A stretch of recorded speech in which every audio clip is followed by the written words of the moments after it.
Selamat pagi sahabat Tribuners yang kami hormati dan kami muliakan. Inspirasi bisnis pagi hari ini menarik. Kita akan membahas tentang Industrial Internet of Things, di mana kita akan membahas tentang bagaimana dunia internet, automation itu mempengaruhi dunia industri sehingga mempercepat, mempermudah proses produksi, quality, produktivitas dari sebuah proses produksi akan semakin accurate dan meningkat. Pagi hari ini kita akan bahas Industrial IoT bersama Pak Samsudin Chang, sarjana teknik. Beliau adalah Direktur Premier Engineering Indonesia. Selamat pagi Pak Sam, apa kabarnya? Selamat pagi Pak Senyet, kabar saya luar biasa. Luar biasa ya, dan biasa di luar ya Pak. Sekilas informasi untuk sahabat Tribuners, Pak Sam sangat sibuk ya dengan kegiatan. Kalau kita kenal Pak Sam sehari-hari juga tidak asing lagi dengan Yayasan Hope-nya. Beliau berjiwa sangat sosial, menolong banyak orang melalui sebuah aktivitas yang masif, menggalang donor darah yang luar biasa untuk menyuplai darah di Medan dan Sumatera Utara. Nah, tentunya banyak yang tidak mengenal detail di sisi bisnis dari Pak Samsudin. Pak Samsudin adalah direktur dari Premier Engineering Indonesia, sebuah perusahaan yang bergerak di bidang supplier alat-alat teknik dan tentunya ada automationnya di dalam. Jadi hari ini kita akan membahas tentang bagaimana Industrial Internet of Things. Nah Pak Samsudin, kalau kita cerita tentang Industrial IoT, ini bisa dikatakan adalah penggabungan antara mekanik yang sudah ada pada proses produksi manufacturing dimanapun kita berada. Kita tahu bahwa industri manufaktur ini membantu banyak meningkatkan produktivitas makanan, food and beverage, industri kimia dan sebagainya. Nah, belakang ini kita masuk ke industri 4.0 dan bahkan sekarang udah 5.0 di mana banyak intervensi atau support dari AI, Artificial Intelligence, Augmented Reality, dan kemudian Virtual Reality sekarang menggabungkan teknologi tersebut sehingga mempermudah dan meningkatkan akurasi. Bukan hanya di industri, bahkan di bidang medis juga berkembang sangat pesat sekali ya, dimana tindakan medis dapat melakukan intervensi medis dengan jarak jauh. Dan bahkan saya baru menyaksikan ada sebuah hospital yang sangat luar biasa di mana melakukan tindakan operasi itu intervensi dari mesin ya yang sangat canggih itu berperan sangat tinggi sekali ya, sehingga tingkat akurasinya juga semakin baik. Nah, sekilas tentang Industrial IoT bagaimana dari pandangan Pak Samsudin yang sudah luar biasa ya membantu banyak industri. Silakan Pak Sam. Iya, selamat pagi semuanya. Terima kasih Pak Sianja atas kesempatan luar biasa ini. Ya, jadi memang kalau kita cerita Industrial Internet of Things itu adalah sebuah hal yang sangat luar biasa dan sangat luas cakupannya. Dan kita harus lihat juga bagaimana perkembangan hari ini bisa sampai ke teknologi IoT di industrial. Itu sangat berpengaruh. Kalau kita lihat dari puluhan tahun yang lalu, mungkin semuanya operasional mesin semua pakai manual ya, mechanical standar, yang konvensional, yang manual, ya perlahan-lahan itu udah mulai masuk ke electrical, dikontrol dengan mungkin sejenis produk-produk seperti drive gitu, inverter, itu mungkin. Nah, berkelanjutan lagi, bagaimana untuk mengejar kecepatan produksi, efisiensi, efektivitas, akhirnya mulailah ke teknologi automation. Nah, sampai di teknologi automation itu automationnya mungkin di area yang masih terbatas ya, dalam mungkin satu area industri gitu. Tetapi berkembangannya teknologi semua, teknologi mobile, internet semua itu lebih jauh lagi. Perkembangan saat ini Industrial Internet of Things itu fokusnya di monitoring, controlling, security, mobile ya. Nah, itu semua penting. Jadi bisa dikendalikan atau dimonitor dimanapun kita berada ya. Misalnya sedang di luar negeri atau di Benar. luar kota mau monitoring proses produksi yang sedang berjalan, tinggal melihat database, tinggal transmit data ke handphone atau layar komputer, bisa dimonitor semuanya ya. Benar. Sejauh ada internet itu semua dimungkinkan. Oke. Jadi kalau monitoring itu kita melihat, controlling itu berarti kita udah bisa mengintervensi data-data yang ada, mengeditnya, mengubahnya atau seperti apa. Kalau security itu lebih ke pengamanan. Karena semakin tingginya teknologi, kita harus sejajar juga dengan keamanan yang diperlukan. Karena ini kan berarti mudah diakses dari internet juga. Itu kita harus kontrol. Dan mobile. Mobile itu sebenarnya mempermudah aktivitas kita yang sebagai pengendali bisnis itu, bagaimana memonitoring, mengkontrolling dan memastikan keamanan. Jadi IoT sendiri itu, apalagi kalau kita sebut industrial IoT, itu sebenarnya cakupannya ke sensor-sensor, instrumen, alat-alat pengukur, lebih ke sana, dan bagaimana itu diambil datanya untuk bisa dikelola. Nah, data yang dikelola ini mungkin ditransfer kemana gitu, diubah, dibentuk, dan tujuan akhirnya tetap adalah ke efektivitas, efisiensi, dan mempermudah pemilik bisnis atau stakeholder yang berkaitan. Ya, menarik Pak Samsudin. Nah, ini berarti ada, kalau dikatakan adalah bagaimana mengawasi, memonitor, menganalisa data-data yang diambil dari proses produksi. Benar. Melalui sensor-sensor dan kemudian electronic system, sehingga dapat disajikan menjadi sebuah laporan yang tujuannya untuk monitoring dan evaluasi ya. Benar. Nah, Pak Samsudin, kalau kita cerita tentang IoT,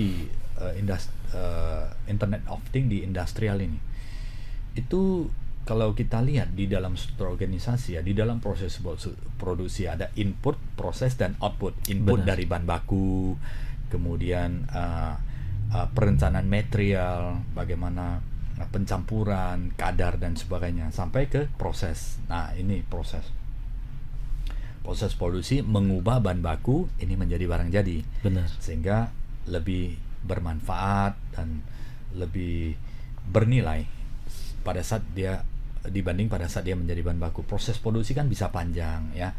Ada proses pemanasan, dibutuhkan boiler, ada pendinginan, dibutuhkan chiller, dan proses ada proses mekanik lagi, berbagai mesin lagi.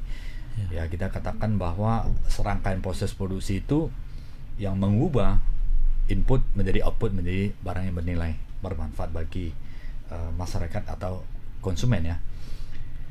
IoT mencakup di mana saja Pak? Lebih di prosesnya, atau di outputnya, atau pada saat input, atau keseluruhannya Pak? Kalau kita cerita kembali mengenai sebuah proses produksi ya, mulai dari raw material sampai masuk ke mesin pengelolanya, dan prosesnya seperti apa yang kadang-kadang cukup banyak tahap, dan sampai hasil yang didapatkan itu kan bisa saja masih dikategorikan ke kelompok-kelompok mana saja, dan sampai siap digunakan oleh masyarakat lah, kira-kira gitu. Itu semuanya cukup panjang. Dan sebenarnya industrial Internet of Things itu semua berkaitan. Karena mulai dari raw material, bahan baku ya, masuk ke mesin, itu kita udah bisa memantau berapa banyak masuk. Nah, siap itu prosesnya seperti apa, pemanasan seperti tadi, pendinginan, pemotongan, di cutting atau apa, semua itu semua bisa dipantau juga. Selama bisa dipasang sensor, itu berarti bisa dimonitoring. Nah, selama bisa dimonitoring, kalau ada internet berarti bisa dikontrolling jarak jauh. Oke.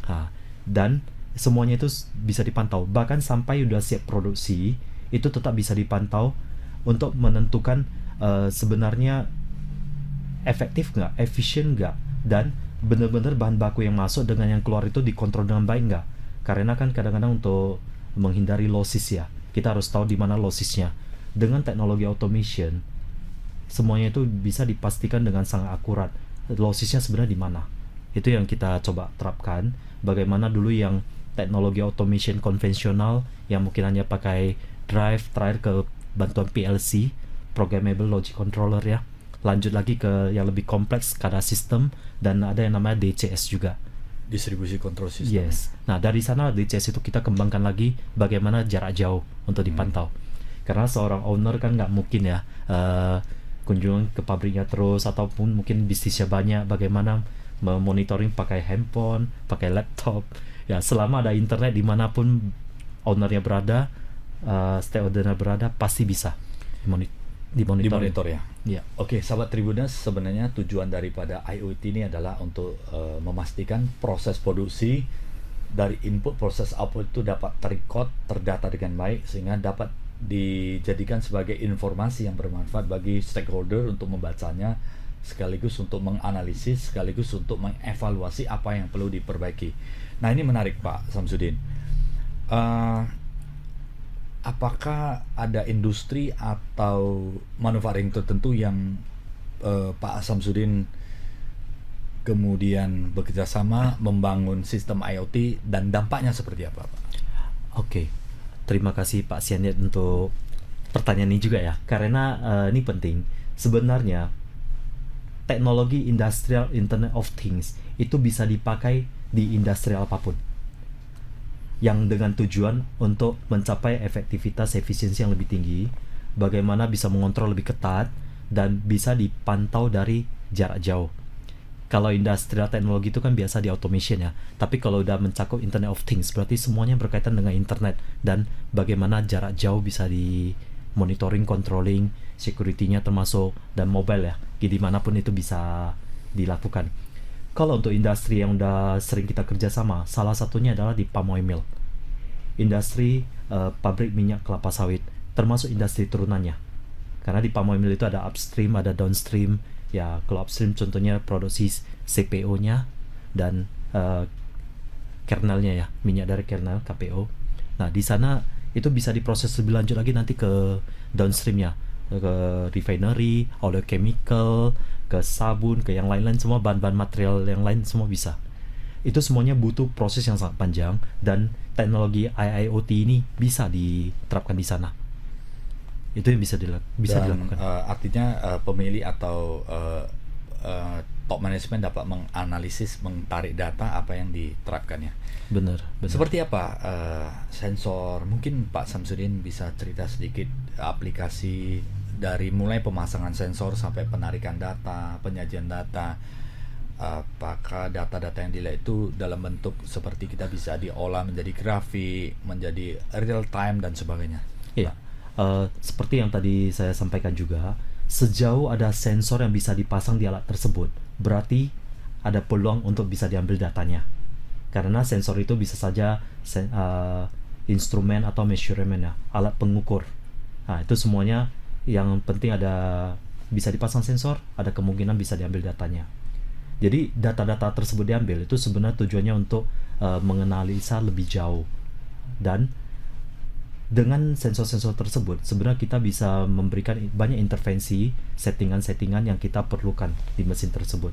Kalau kita ambil contoh seperti di palm oil mill, pabrik minyak kelapa sawit, itu bisa saja di sterilizer-nya, di rebusan ya, tempat rebus buahnya, di boilernya bisa juga, ataupun di konveyor-konveyornya semua bisa. Nah, kita ambil contoh seperti di sterilizer, rebusannya.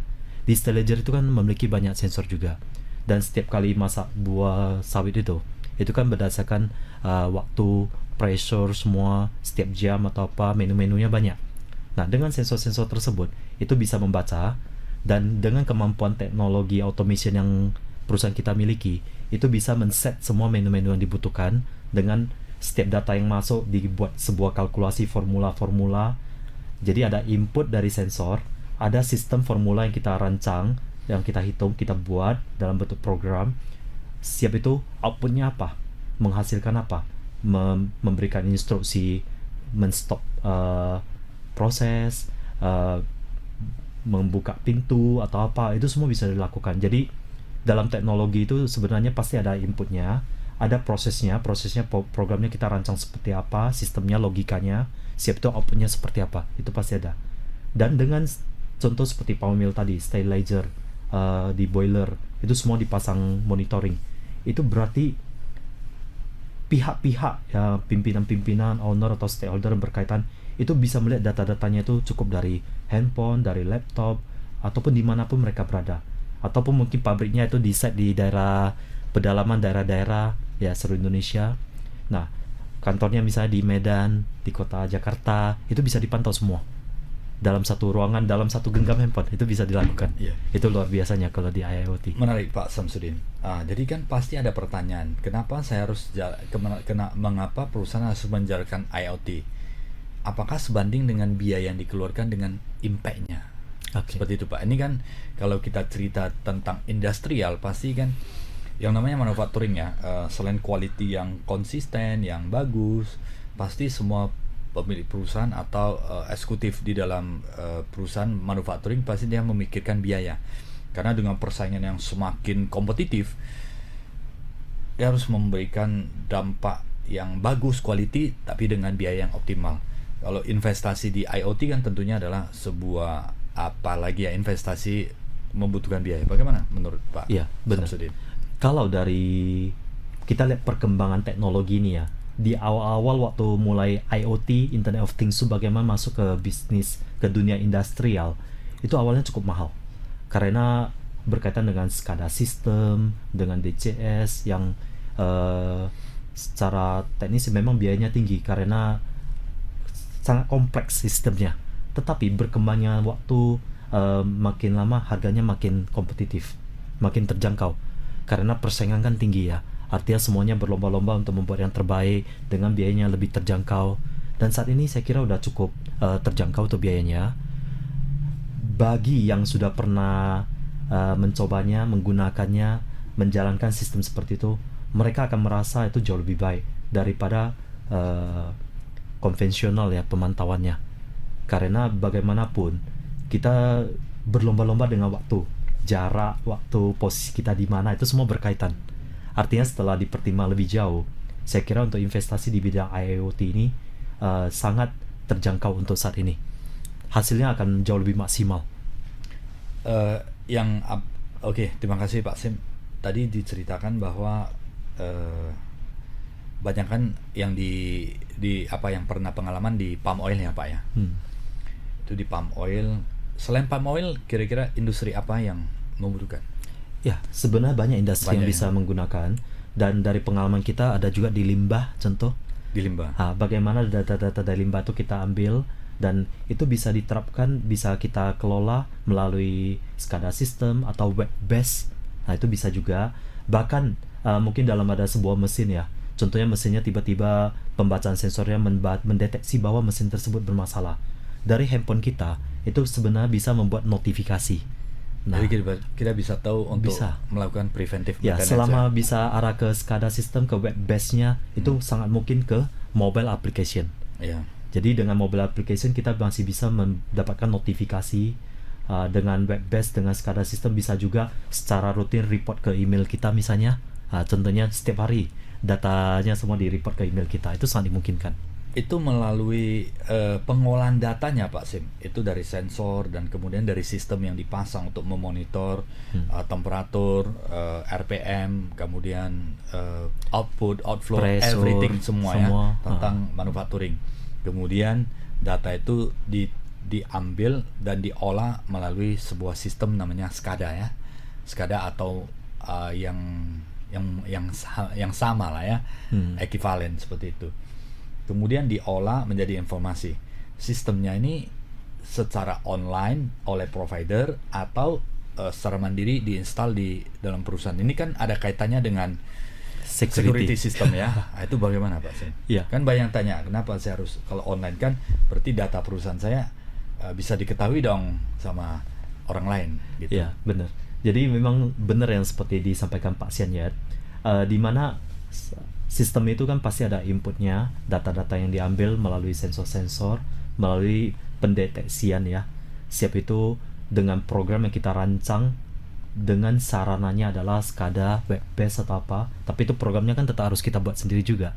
Nah, dengan tim engineering yang kita miliki puluhan orang, bagaimana kita bisa merancang sistem tersebut, dan request dari pemilik perusahaan untuk bagaimana data yang diambil mau dikelola seperti apa semuanya.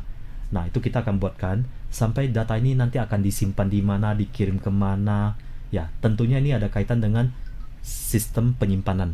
Dan itu custom ke masing-masing perusahaan ya? Custom. Jadi kalau kembali lagi tadi mencakup simpannya di mana gitu. Yeah. Nah, kalau misalnya perusahaan tersebut memiliki server sendiri, ya kita bisa di servernya saja. Nah, kalau mereka mau di cloud bisa juga. Jadi banyak tempat penyimpanan saat ini. Kalau untuk tingkat keamanan, saya kira saat ini udah sangat aman ya. Dan dengan dilindungi oleh security berlapis. Ya artinya selain password nanti ada sistem authentication atau seperti apa, itu semuanya ada. Jadi cukup safety. Dan data ini bagaimana kita melihat atau dipindahkan kemana, banyak solusi-solusi. Bisa lewat VPN, bisa lewat cloud, banyak caranya. Oke. Tergantung bagaimana kenyamanan dari si customer lah sebenarnya. Security sistemnya bagus ya. Benar. Oke, Pak Sim, ini setelah kita dari bahas security system, adanya sangat aman ya, dimana data-data dari klien pasti akan terjaga dengan baik. Nah ini kalau kita cerita implementasinya Pak Sim, teknologi baru pasti perlu pemahaman baru. Bagaimana? Kan mempelajari digitalization, kemudian mempelajari bagaimana menerapkan automation itu, pengambilan data, kan ada elektronik sama mekanik yang harus digabungkan sehingga bisa transfer ke sebuah sistem web based dan sebuah sistem yang akan mengolah datanya.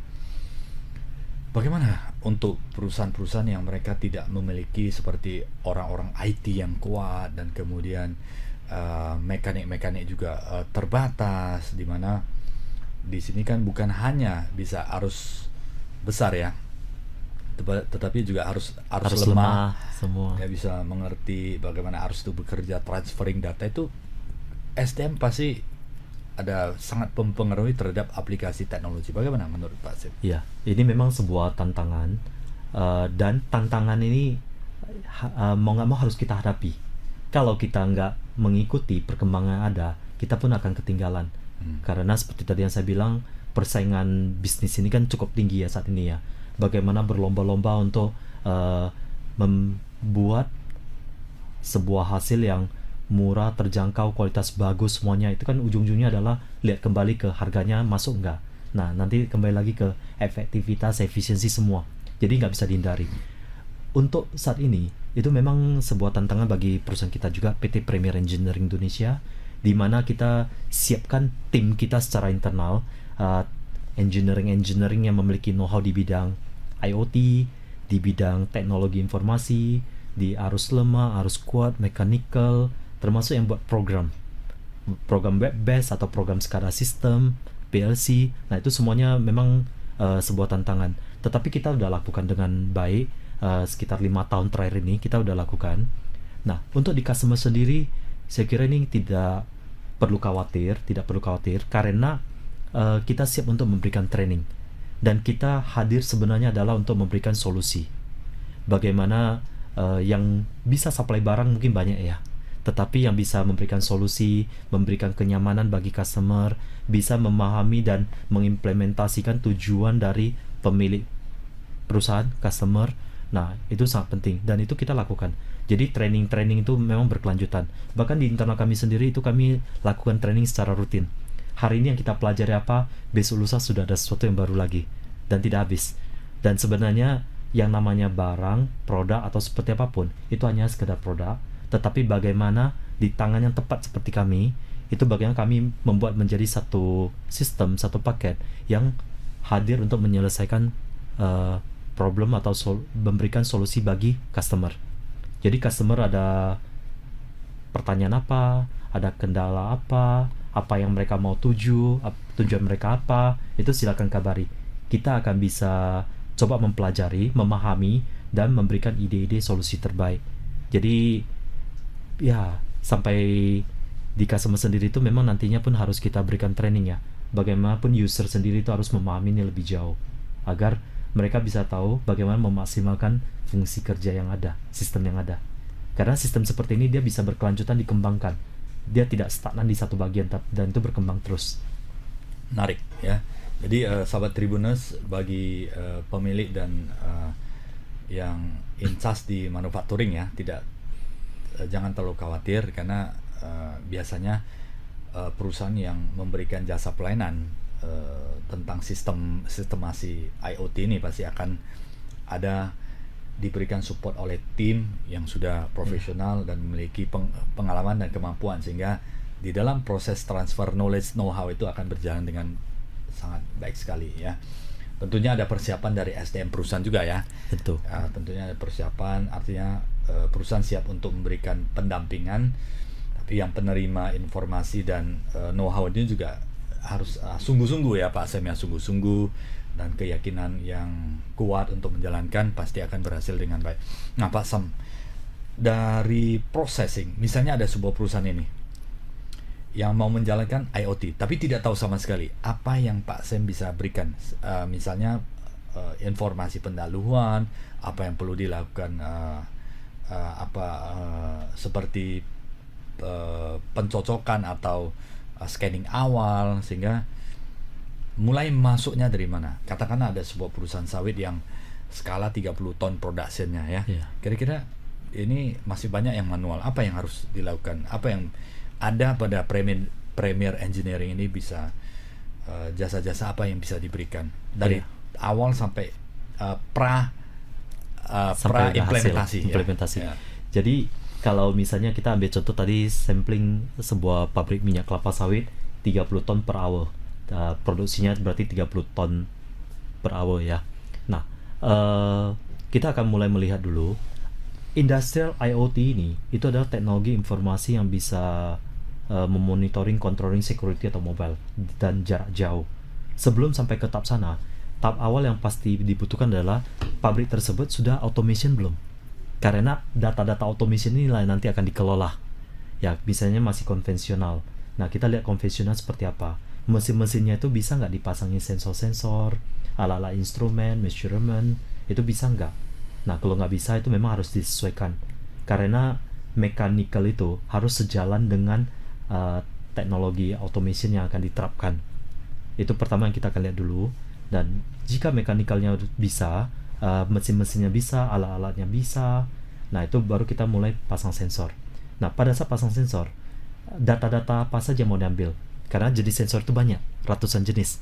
Ada model instrumen untuk pendeteksian pressure, temperatur, level ketinggian, nah banyak, kevakuman, itu semuanya ada. Nah, dari data-data ini tergantung customer maunya apa. Nah, contohnya kalau di pabrik sawit ya, di stylager itu kan ada valve-valve-nya juga untuk kontrol valve, nah itu semua ada. Nah, itu bisa kita ambil datanya. Kalau di boiler pun ada juga banyak sensor-sensor. Di tangki, tank monitoring contohnya, tangki-tangki storage tank untuk CPO, itu semua bisa dipasang radar di atas, radar level. Di bawahnya bisa dipasang pressure dan temperatur. Nah, kita ambil sampel contoh yang tank monitoring. Di atas ada radar level, kita pasang, tankinya kadang-kadang berapa puluh meter ya. Diameternya bisa 6 meter lebih gitu. Nah, di bawahnya pasang pressure dan temperatur.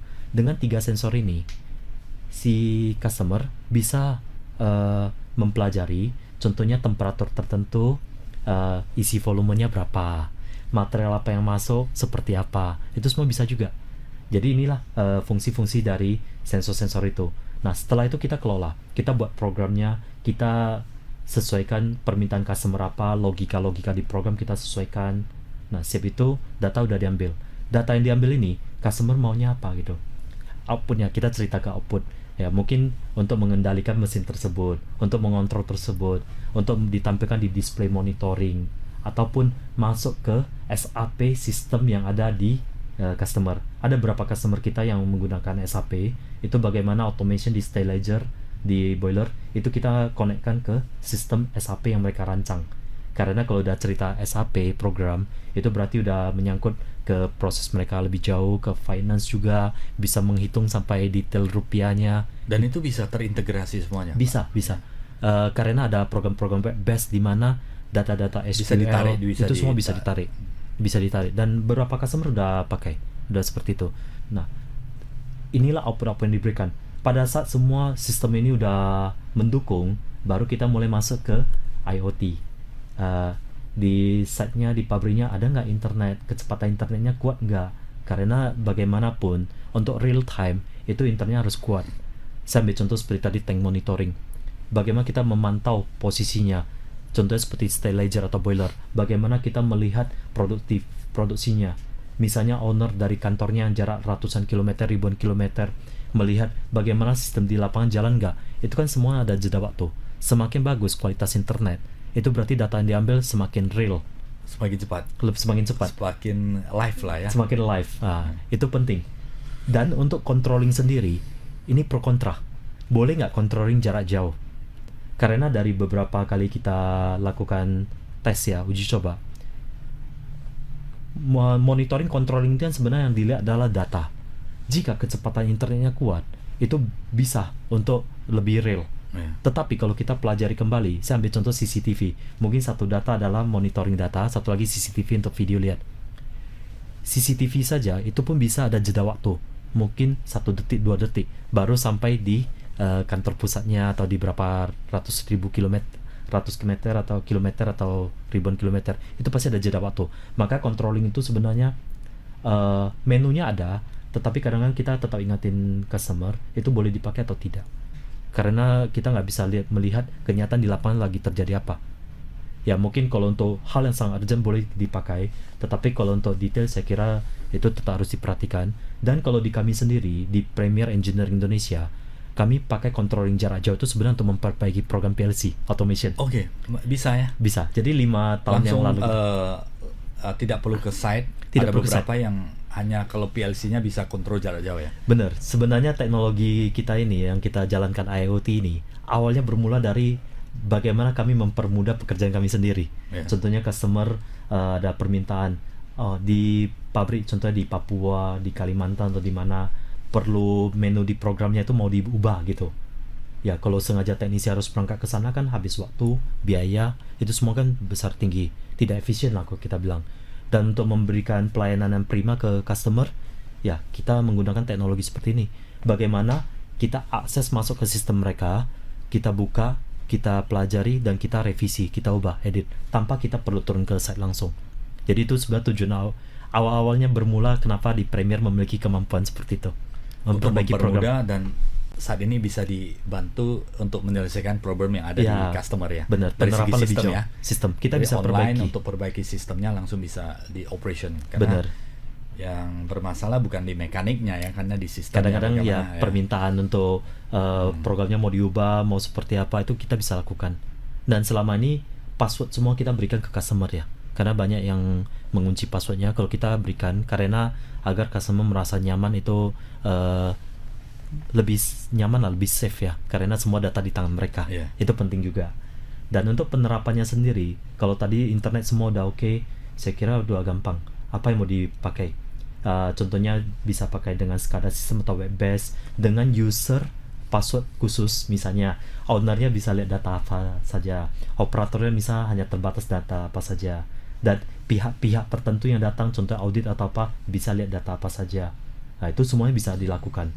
Dan kadang-kadang owner kan mungkin mau dapat sebuah informasi yang real ya, lebih cepat ya, tapi kan nggak ada waktu ya untuk memonitoring terus. Nah bisa saja pakai handphone, notifikasi muncul setiap hari, rutin kirim data ke email owner gitu, itu semua bisa dilakukan secara auto. Nah itulah teknologi-teknologi di IoT itu bagaimana mempermudah stakeholder yang berkaitan. Menarik Pak Samsudin. Dari segi biaya bagaimana Pak ya? Apakah membutuhkan investasi yang sangat besar, misalnya untuk membuat IoT sampai bisa membaca data, bisa melihat grafik, record data, temperatur, bisa diakses di luar site, itu kira-kira kisaran budget untuk investasi kisarannya berapa ya Pak? Saya kira udah sangat murah, sangat terjangkau. Yang mungkin kalau dulu kita cerita SCADA sistem harus ratusan juta, dan dengan produk yang ada, dengan teknologi yang ada, mungkin dalam puluhan juta kadang-kadang udah bisa ya. Tergantung untuk fungsinya. Membuat bekerja bisa terbaca datanya dan bisa terakses informasi itu. Benar. Gak perlu sampai ratusan juta ya? Gak perlu. Bahkan saya ambil contoh seperti monitoring automatic stylizer atau boiler. Selama di lapangan ada HMI yang bisa dipasang, display HMI. Nah, dan selama ada internet, berarti handphone kita udah bisa baca hanya dengan beli license-nya aja. dan pakai HMI yang cocok dengan tipe tersebut, itu berarti hanya puluhan juta aja. Dan Yang bisa dulu terbaca di handphone. Bahkan bisa monitoring pun, bisa controlling, bisa edit. Ya. Ya. Apalagi ya, ini menarik ya sahabat Tribunas ya. Kenapa IoT ini penting? Salah satunya adalah untuk proses monitoring, evaluasi, termasuk untuk keselamatan kerja. Apalagi di sebuah lingkungan kerja yang tingkat resiko dan bahayanya tinggi ya, itu pasti harus dipasang alat bantu, misalnya temperaturnya sangat tinggi, Iya. pressure-nya sangat tinggi. Itu di automationnya nanti. Itu gak mungkin secara manual dikerjakan oleh manusia ya kan. Boleh di dalam pelaksanaan, tetapi kalau intensitasnya tinggi, maka resikonya juga akan tinggi. Dan dengan dibantu oleh IoT, bisa mengukur temperatur, pressure yang tinggi, intervensi manusia itu akan sedikit lebih rendah, sehingga keselamatan dan kesehatan kerja mungkin dapat lebih, secara probabilitas dapat lebih baik sih. Iya, ini saya mungkin mau tambahkan yang mengenai tadi keselamatan dan keamanan juga yang untuk di lingkungan kerja ya. Sebenarnya fokusnya itu adalah di automationnya. Saya ambil contoh seperti kalau tadi kita sempat singgung Palm Mill. Saya ambil contoh sampel style ledgernya. Kenapa style ledger rebusan di Palm Mill itu yang model vertikal, horizontal atau sistem yang apapun itu tetap butuh automation untuk memantau. Pertama adalah untuk proses masak buahnya, lama waktunya, pressure-nya, semua itu perlu. Kalau tidak dipantau dengan baik, itu nggak bisa hasilkan kualitas rebusnya yang maksimal. Yang kedua adalah, saya ambil contoh, kenapa automation itu penting juga, safety-nya. Selama rebusan itu di dalamnya masih ada pressure, ada tekanan, itu pintu nggak boleh manual buka. Jadi kalau ada automation control, pintu itu akan benar-benar terkunci, tidak bisa manual terbuka, kecuali dibypasskan untuk terbuka. Karena kalau selama ada pressure di dalam, manual dibuka, pintu itu bisa terlepas dan terbang. Dan sangat tekanannya sangat tinggi sekali ya. Sangat luar biasa. Jadi perlu bahaya. dari segi safety itu dengan IoT ini sangat bagus sekali ya, bisa menjaga secara otomatis, dimana kalau mesin tingkat kelupaannya pasti hampir tidak ada, kecuali ada masalah mekanis. Ya, di automationnya dipantau semuanya, dikontrol, dijaga ketat. Kalau dari IoT-nya sendiri adalah lebih ke jarak jauhnya yang berkaitan dengan internet, supaya tidak langsung kontak ke daerah-daerah atau bisa saja untuk situasi yang berbahaya. Ya, untuk aplikasinya bisa saja. Tujuannya untuk yang bisa mempermudah, membuat lebih safety, dan banyak hal yang bisa dilakukan sih dengan sistem teknologi, kombinasi antara automation dengan teknologi internet ini. Menarik sekali Pak Samsudin. Nah, sahabat Tribuners, ini memang kalau kita cerita, dunia internet ini sudah masuk di berbagai kehidupan manusia ya, termasuk di manufacturing, yang dimana manufacturing sebelumnya sangat kita temui bahwa fungsi mekanik itu sangat banyak sekali, dan sekarang fungsi mekanik sudah dibantu oleh fungsi digital. Benar. Internet bekerja dengan maksimal untuk membantu processing, membantu pengaturan sistematika, sehingga keselamatan dapat lebih baik, keselamatan kerja, dan bisa monitor jarak jauh. Apalagi sebuah manufacturing dan proses produksi yang memiliki tingkat risiko atau bahaya yang sangat tinggi, seperti kimia, dan kemudian ada yang bersifat panas ya, pressure yang sangat tinggi. Ini dapat diminimalkan, sehingga IoT ini dapat mempermudah dan mencegah hal-hal yang sebagaimana tidak diinginkan terjadi. Jadi membantu SDM dilakukan monitoring ketinggian juga ya, jarak juga ya, sangat tinggi juga dimonitor oleh internetnya juga sangat bagus sekali. Benar. Dan Pak Samsudin, 5 tahun lagi apa yang terjadi dengan IoT ini? Saya kira perkembangannya makin luar biasa ya. Satu hal yang pasti makin terjangkau, dan produk-produk yang dihasilkan dari perusahaan-perusahaan besar manufacturing untuk yang mendukung sistem automation ini ya, itu makin canggih, makin murah, dan makin fungsional. Dan ada yang mengatakan bahwa IoT ini adalah dimiliki oleh perusahaan-perusahaan yang mungkin high tech dan kemudian punya banyak duit lah. Bagaimana untuk proses yang menengah yang menengah ke bawah ini supaya mindset dan kemudian keinginan untuk menjalankan IoT ini ada. Namun tadi kan sudah dibicarakan, tidak, IoT itu tidak harus mahal.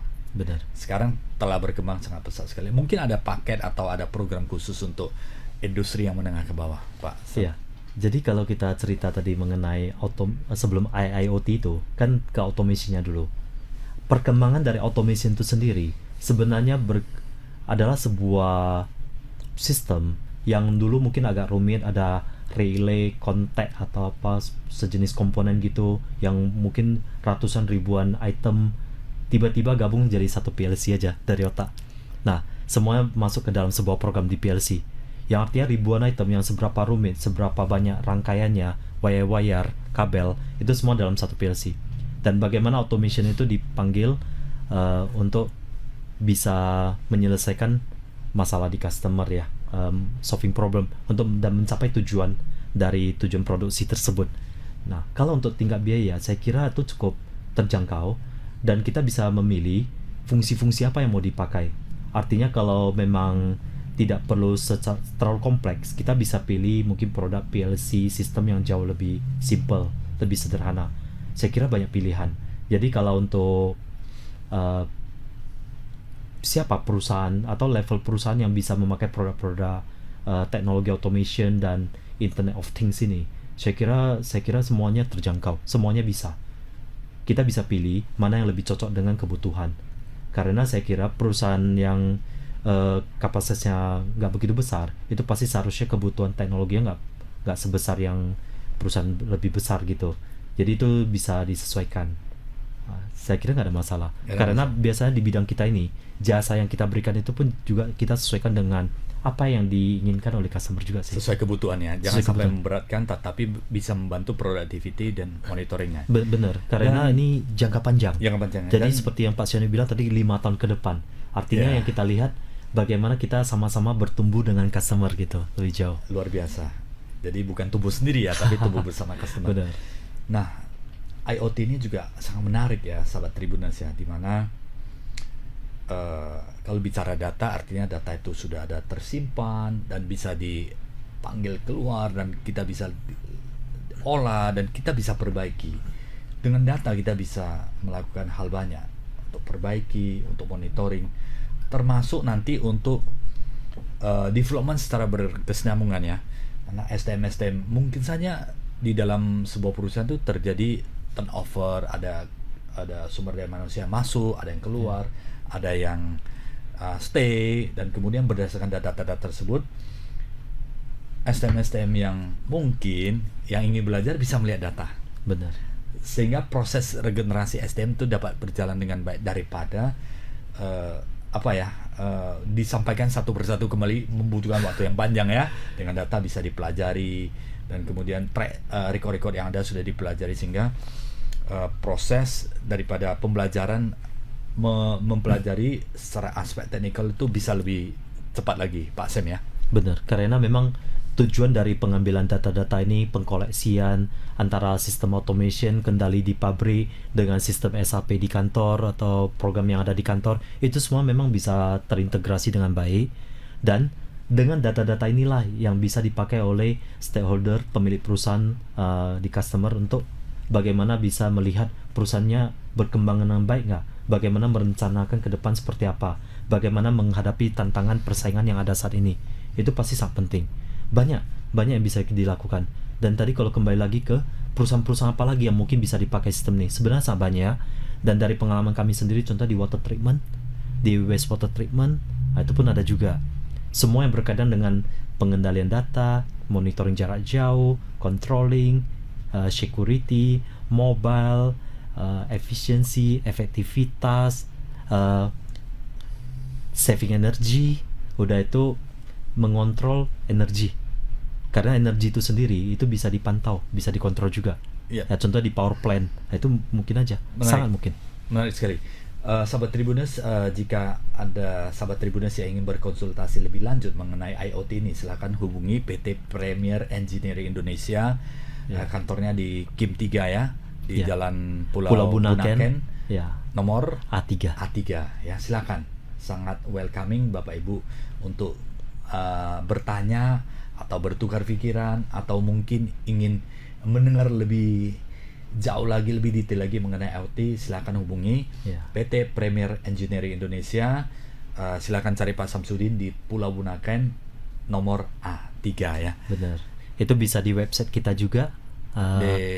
Mungkin bisa search di internet PT Premier Engineering Indonesia. Di sana nanti udah ada websitenya, Instagram semua, sosial media sudah ada. Siap Bapak Ibu semuanya. Ya, seperti yang saya sampaikan tadi, kita bukan mau bertumbuh sendiri aja, tapi bagaimana bertumbuh bersama dengan Bapak Ibu semuanya. Bagaimana kita menghadapi perkembangan teknologi yang ada, kita nggak boleh ketinggalan agar kita bisa tetap eksis ya, tetap bisa bersaing dengan yang lain. Nah, kita sama-sama berkembang. Karena tantangan saat ini kita harus lihat jauh lebih ke depan ya. Ini bukan masalah persaingan di lokal nasional Indonesia saja, tapi kita udah persaingan multinasional. Kita udah masuk ke negara-negara lain. Nah, itu semua benar-benar jadi tantangan. Saya ambil contoh seperti 2 minggu yang akan datang kita ada ikut pameran juga di Malaysia. Kenapa kita hadir di POC Malaysia ya? Di sana kita buka booth stand. Itu sebenarnya kita udah sadari persaingan saat ini adalah multinasional. Persaingan tingkat jauh ya, dia udah levelnya udah di atas nasional gitu. Karena kita nggak boleh ketinggalan, kita harus tetap maju dan bisa bersaing secara internasional. Luar biasa, maju terus, sukses terus untuk Premier Engineering Indonesia, sukses terus untuk Pak Samsudin beserta tim. Terima kasih sudah hadir di studio. Terima kasih juga ke Pak Sianjat yang luar biasa dan teman-teman Tribuners semuanya. Bagaimana semoga kita tetap sehat selalu, bahagia dan sukses. Apa yang kita lakukan itu benar-benar bisa berjalan lancar. Terima kasih Pak Samsudin. Terima kasih Pak Sianjat. Terima kasih sahabat Tribuners. Sampai jumpa kembali episode Inspirasi Bisnis yang selalu menarik untuk Anda. Terima kasih, sampai jumpa kembali. Terima kasih.